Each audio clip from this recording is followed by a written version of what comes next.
আলাইকুম অষ্টম শ্রেণীর শিক্ষার্থীরা, আশা করছি তোমরা সবাই ভালো আছো। মার্ঝান্স একাডেমিতে তোমাদের স্বাগতম।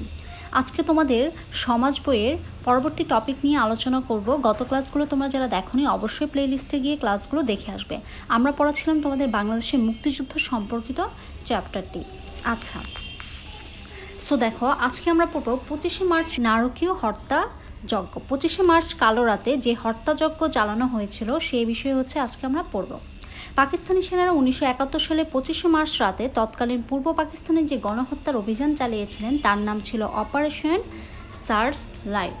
তার নাম কি ছিল বলতো? Operation search light. আচ্ছা, যদি বলা হয় অপারেশন সার্চ লাইট কি, তখন তোমরা হচ্ছে এটা লিখবে যে 25শে মার্চ মধ্যরাতে এই অপারেশন সংঘটিত হলেও মূলত এর প্রস্তুতি চলতে থাকে মার্চের একদমই প্রথম থেকে। 3রা মার্চ পশ্চিম পাকিস্তান থেকে আগত অস্ত্র এবং রসদ বোঝাই MV সোয়াত জাহাজ চট্টগ্রাম বন্দরে এসে পৌঁছায়। প্রেসিডেন্ট ইয়াহিয়া খান তখন কি করেন? 15ই মার্চ থেকে 24শে মার্চ ঢাকায় বঙ্গবন্ধু শেখ মুজিবুর রহমানের সঙ্গে আলোচনার ভান করে আসলে অভিযানের প্রস্তুতি পর্যবেক্ষণ করেন এবং অপারেশন সার্চলাইট চূড়ান্ত করেন। ঢাকা শহরে গণহত্যার মূল দায়িত্ব নেওয়া হচ্ছে পাকিস্তানি বাহিনী মেজর জেনারেল রাও ফরমান আলীকে। তাকে হচ্ছে মূল দায়িত্ব দেওয়া হয়। পরিকল্পনা অনুযায়ী প্রথমে তারা ঢাকা শহরের পিলখানায় ইপিআর হেডকোয়ার্টার্স এবং রাজারবাগ পুলিশ লাইন্সের নিয়ন্ত্রণভার পাকিস্তানি সেনাদের গ্রহণ করার কথা ছিল। ঢাকা বিশ্ববিদ্যালয় এবং প্রকৌশল বিশ্ববিদ্যালয়ে আক্রমণ, তারপর হচ্ছে বঙ্গবন্ধুকে গ্রেফতার, টেলিফোন এক্সচেঞ্জ এবং রেডিও টেলিভিশন নিয়ন্ত্রণ, স্টেট ব্যাংক নিয়ন্ত্রণ, আওয়ামী লীগ নেতাদের গ্রেফতার এবং ঢাকা শহরের যাতায়াত ব্যবস্থা সহ শহর নিয়ন্ত্রণ ছিল পাকিস্তানি সৈন্যদের প্রাথমিক দায়িত্ব। অপারেশন সার্চলাইটের আওতায় রাজশাহী, যশোর, খুলনা, রংপুর, সৈয়দপুর, কুমিল্লা সেনাবাহিনী, ইপিআর, আনসার পুলিশ বাঙালি সদস্যদের নিরস্ত্র করার কথা উল্লেখ ছিল। চট্টগ্রাম বন্দর এবং অন্যান্য গুরুত্বপূর্ণ স্থাপনা দখলে রাখাও তাদের লক্ষ্য ছিল। ঢাকার বাইরে এই অপারেশনের প্রধান দায়িত্ব পান মেজর জেনারেল খাদিম হোসেন রাজা। সার্বিকভাবে এই পরিকল্পনা তত্ত্বাবধান করে গভর্নর লে জেনারেল টিক্কা খান। আচ্ছা, মানে ওরা যে অপারেশন সার্চলাইট গঠন করেছিল সেই সার্চলাইটে তারা যেই জায়গাগুলোকে হচ্ছে আক্রমণ করার সিদ্ধান্ত নিয়েছিল সেগুলো হচ্ছে সেখানে লেখা ছিল। সৈন্যরা 25শে মার্চ রাতে 11:30 ঢাকা সেনানিবাস থেকে রাস্তায় বেরিয়ে পড়ে। এই সময় তাদের প্রথম আক্রমণের শিকার হয় ঢাকার ফার্মগেট এলাকার রাস্তার মিছিলরত মুক্তিগামী বাঙালিদের উপর। একই সাথে আক্রমণ চালানো হয় পিলখানা এবং রাজারবাগ পুলিশ লাইন্সেও। ঢাকা বিশ্ববিদ্যালয় হলগুলোতে আক্রমণ পরিচালিত হয় গভীর রাতে। ইকবাল হল, বর্তমান শহীদ সার্জেন্ট জহুরুল হক হল এবং জগন্নাথ হল, তারপর হচ্ছে প্রকৌশল বিশ্ববিদ্যালয়ের লিয়াকত হলে অর্থাৎ বর্তমান সোহরাওয়ার্দী হলে ঢুকে পাকিস্তানি সেনারা গুলি করে ঘুমন্ত অনেক ছাত্রকে তারা কি করে? হত্যা করে। মূলত তারা তাদের হত্যাযজ্ঞ চালানো শুরু করে দিয়েছে। ঢাকা হল সহ বর্তমান শহীদুল্লাহ হল, বিশ্ববিদ্যালয়ের আবাসিক এলাকা এবং রোকেয়া হলে তারা ব্যাপক হত্যাযজ্ঞ চালায়। মার্চের এই গণহত্যায় ঢাকা বিশ্ববিদ্যালয়ের 10 জন সহ শিক্ষক সহ প্রায় 300 ছাত্রছাত্রী এবং কর্মচারী কি হয়? নিহত হন। জহুরুল হক সংলগ্ন রেলওয়ে বস্তিতে সেনাবাহিনী আগুন দিলে ব্যাপক ধ্বংসযজ্ঞ সংঘটিত হয়। শুধু 25শে মার্চ রাতেই ঢাকায় 7 থেকে 8,000 নিরীহ মানুষকে তারা কি করে? হত্যা করে। ঢাকার বাইরে সারা দেশে সেনানিবাস, ইপিআর ঘাঁটিতে আক্রমণ চালিয়ে পাকিস্তানি সেনারা অসংখ্য বাঙালি সেনাকে হত্যা করে।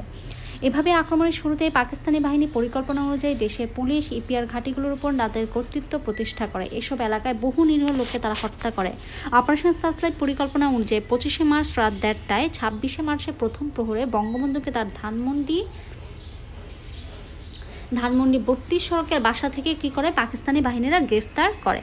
আচ্ছা, তো আশা করছি তোমরা এই পার্টটা হচ্ছে বুঝতে পেরেছো। তারা একটা অপারেশন সার্চলাইট গঠন করেছিল এবং সেখানে তারা কি কি করবে এগুলো হচ্ছে তারা আগেই পরিকল্পনা করে নিয়েছিল এবং সেভাবে তারা কি করেছিল? হত্যাযজ্ঞটা চালিয়েছিল। অপারেশন সার্চলাইটের আওতায় সংঘটিত গণহত্যার ঘটনা দলগতভাবে অভিনয় করে দেখো। আচ্ছা, এটা হচ্ছে তোমরা তোমাদের ক্লাসে অভিনয় করে দেখাবে যদি কোনো ফাংশন হয়ে থাকে সেখানে। আচ্ছা, অপারেশন সার্চলাইটের ভয়াবহ রূপ বর্ণনা করা। এই অপারেশন সার্চলাইটের এতক্ষণ আমরা যে ঘটনাগুলো পড়লাম তারা কিভাবে হত্যাযজ্ঞ চালিয়েছিল এই পুরো কাহিনীটাই হচ্ছে তোমরা নিজের ভাষায় খুব সুন্দর করে গুছিয়ে হচ্ছে পয়েন্ট আকারে লিখবে। ওকে, নেক্সট দেখো, স্বাধীনতার ঘোষণা।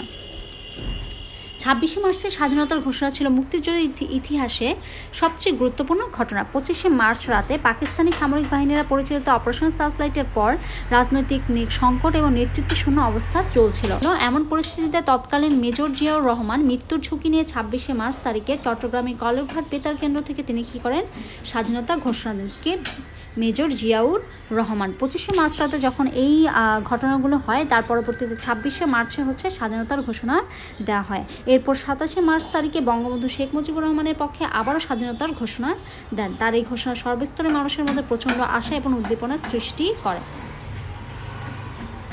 সকলেই হচ্ছে স্বাধীনতার যুদ্ধে অংশগ্রহণের উদ্গ্রীব হয়ে ওঠে।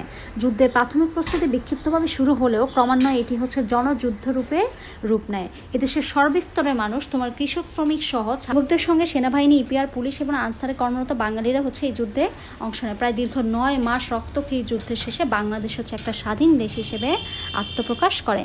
26শে মার্চ যখন স্বাধীনতার ঘোষণা দেওয়া হয়, তারপর থেকেই হচ্ছে যুদ্ধ শুরু হয় এবং দীর্ঘ 9 মাস এই রক্তক্ষয়ী যুদ্ধ শেষে হচ্ছে বাংলাদেশ একটা স্বাধীন দেশ হিসেবে আত্মপ্রকাশ করে। এখানে বলা হয়েছে মেজর জিয়াউর রহমানের স্বাধীনতার ঘোষণা সম্পর্কে লিখো। মেজর জিয়াউর রহমান স্বাধীনতা সম্পর্কে যে ঘোষণা দিয়েছেন সেই সম্পর্কে হচ্ছে লিখতে বলা হয়েছে। নেক্সট দেখো, মুক্তিযুদ্ধের প্রস্তুতি এবং অস্থায়ী সরকার গঠন। মুক্তিযুদ্ধের প্রস্তুতিতে কীভাবে নেওয়া হয়েছিল এবং কীভাবে একটা অস্থায়ী সরকার গঠিত হয়েছিল সেটাই হচ্ছে এখানে আলোচনা করা হয়েছে। মুক্তিযুদ্ধের সময় ঘটিত গণপ্রজাতন্ত্রী বাংলাদেশ সরকার বিভিন্ন নামে পরিচিত ছিল। তাকে কখনো অস্থায়ী বাংলাদেশ সরকার, আবার কখনো প্রবাসী বাংলাদেশ সরকারও বলা হয়। তবে এটি হচ্ছে মুজিবনগর সরকার নামে বেশি পরিচিত। এই সরকারের নেতৃত্বে মুক্তিযুদ্ধ সংগঠিত এবং পরিচালিত হয় এবং বাংলাদেশ শত্রুমুক্ত হয়। 1971 সালের 10 এপ্রিল গঠিত হয় মুজিবনগর বা বাংলাদেশ সরকার। তাহলে এইটা অনেক ইম্পর্টেন্ট যে মুজিবনগর বা বাংলাদেশ সরকার কবে গঠিত হয়? 1971 সালের 10 এপ্রিল। তবে মুজিবনগর সরকার শপথ গ্রহণ করে 1971 সালের 17 এপ্রিল। শপথ বাক্য পাঠ করেন হচ্ছে অধ্যাপক ইউসুফ আলী। সভাপতি বঙ্গবন্ধু শেখ মুজিবুর রহমান ছিলেন বাংলাদেশের রাষ্ট্রপতি। তৎকালীন সময়ে বাংলাদেশের রাষ্ট্রপতি কে ছিলেন বলে? আওয়ামী লীগের সভাপতি বঙ্গবন্ধু শেখ মুজিবুর রহমান। সৈয়দ নজরুল ইসলামকে উপরাষ্ট্রপতি এবং হচ্ছে বঙ্গবন্ধুর অনুপস্থিতিতে অস্থায়ী রাষ্ট্রপতি এবং সশস্ত্র বাহিনীর সর্বাধিনায়ক এবং তাজউদ্দিন আহমেদকে হচ্ছে প্রধানমন্ত্রী নিযুক্ত করা হয়। তাহলে তখনকার সময়ে, তার মানে মুক্তিযুদ্ধের সময়টাতে প্রধানমন্ত্রী নিযুক্ত কে ছিল? তাজউদ্দিন আহমেদ, এবং উপরাষ্ট্রপতি ছিল সৈয়দ নজরুল ইসলাম, এবং রাষ্ট্রপতি ছিলেন, বাংলাদেশের রাষ্ট্রপতি ছিলেন বঙ্গবন্ধু শেখ মুজিবুর রহমান।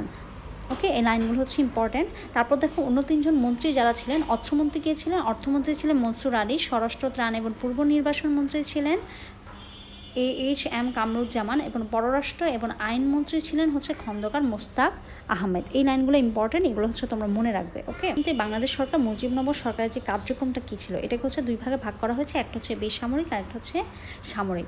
তো প্রত্যেক দেশে শাসন ব্যবস্থা পরিচালনার জন্য বিভিন্ন মন্ত্রণালয় আর এটা হচ্ছে তোমার একটা দফতরের অধীনে থাকে, তাই না? প্রত্যেকটা দেশের শাসন ব্যবস্থা কী থাকে? আলাদা থাকে, এবং একজনের কী থাকে? নেতৃত্বে থাকে। তো মুজিবনগর সরকারেরও মধ্যে কী ছিল? তা ছিল। এগুলো কী ছিল? প্রতিরক্ষা, পররাষ্ট্র, অর্থ, শিল্প, বাণিজ্য মন্ত্রণালয়, তারপর হচ্ছে মন্ত্রী পরিষদ সচিবালয়, সাধারণ প্রশাসন, স্বাস্থ্য পরিবার কল্যাণ বিভাগ, ত্রাণ ও পূর্বাসন বিভাগ, প্রকৌশল বিভাগ, পরিকল্পনা কমিশন, যুব এবং অভ্যর্থনা শিবিরের নিয়ন্ত্রণ বোর্ড, সংস্থাপন, আঞ্চলিক প্রশাসন, তথ্য, বেতার, স্বরাষ্ট্র, তারপর হচ্ছে সংসদ বিষয়ক এবং কৃষি। দেখো এখন এই মন্ত্রণালয়গুলোতে কি করা হয়? আমরা হচ্ছে বিভিন্ন ধরনের পরীক্ষা দিয়ে থাকি, তাই না? সো দেখো প্রত্যেকটা হচ্ছে আলাদা আলাদা কাজ। যেমন দেখো স্বাস্থ্য পরিবার কল্যাণ মন্ত্রণালয় যেটা, সেখানে হচ্ছে স্বাস্থ্য পরিবার সংক্রান্ত সকল বিষয় নিয়ে সেখানে আলোচনা করা হয়, বা স্বাস্থ্য বিষয়ের সকল তথ্য হচ্ছে এই মন্ত্রণালয়ের আন্ডারে। তারপর দেখো তোমার অর্থ শিল্প যে বাণিজ্য, সেটা হচ্ছে সেই বাণিজ্য মন্ত্রণালয়ের আন্ডারে। তো প্রত্যেকটারই কি রয়েছে? আলাদা আলাদা বিভাগ রয়েছে, এবং প্রত্যেকটা বিভাগের কাজ কিন্তু আলাদা। তো আলাদাভাবে কি করা হয়েছে? গঠন করা হয়েছিল। বাংলাদেশে প্রায় 11টি প্রশাসন অঞ্চলে বিভক্ত করে সংশ্লিষ্ট এলাকার সংসদ সদস্য বা আওয়ামী লীগ নেতাদের অঞ্চলগুলোতে কি করা হয়? দায়িত্ব দেওয়া হয়। তাহলে বাংলাদেশকে প্রায় 11টা প্রশাসন বিভাগে কি করা হয়েছিল? অঞ্চলে কি করা ছিল? ভাগ করা হয়েছিল, এবং প্রত্যেককে আলাদা আলাদা করে দায়িত্ব দেওয়া হয়েছিল। মুক্তিযুদ্ধকালীন জাতীয় ঐক্য প্রতিষ্ঠার লক্ষ্যে প্রধানমন্ত্রী তাজউদ্দিন আহমেদের নেতৃত্বে 8 সদস্য বিশিষ্ট একটা উপদেষ্টা পরিষদ গঠন করা হয়। আওয়ামী লীগ নেতা ছাড়াও এই সদস্য ছিলেন প্রবীণ জননেতা ন্যাশনাল আওয়ামী লীগ পার্টি এর সভাপতি মাওলানা আব্দুল খান ভাসানী, এবং কমিউনিস্ট পার্টি প্রধান মনীষ সিংহ, এবং ন্যাশনাল আওয়ামী লীগ পার্টি ছিল এর আরেক অংশের সভাপতি মোজাফফর আহমেদ, এবং কংগ্রেস নেতা মনোরঞ্জন ধর। এছাড়া ঢাকা বিশ্ববিদ্যালয়ের প্রফেসর ডক্টর মোজাফফর আহমদ চৌধুরীকে চেয়ারম্যান করে গঠিত হয় মুজিবনগর সরকারের পরিকল্পনা কমিশন। ওকে, গণপ্রজাতন্ত্রী বাংলাদেশ সরকার মুজিবনগর সরকারের পরিচয় দাও। মুজিবনগর শেখ মুজিবুর রহমানের পরিচয় দেওয়া হয়েছে। মুজিবনগর সরকারের যে পরিচয় সেটা হচ্ছে এখানে বলা হয়েছে। ভিডিওটি ভালো লাগলে অবশ্যই লাইক কমেন্ট শেয়ার করবে এবং নিয়মিত আপডেট পেতে চ্যানেলটি সাবস্ক্রাইব করে রাখবে। পরবর্তী ক্লাসে হচ্ছে আমরা পরবর্তী টপিক নিয়ে আলোচনা করব।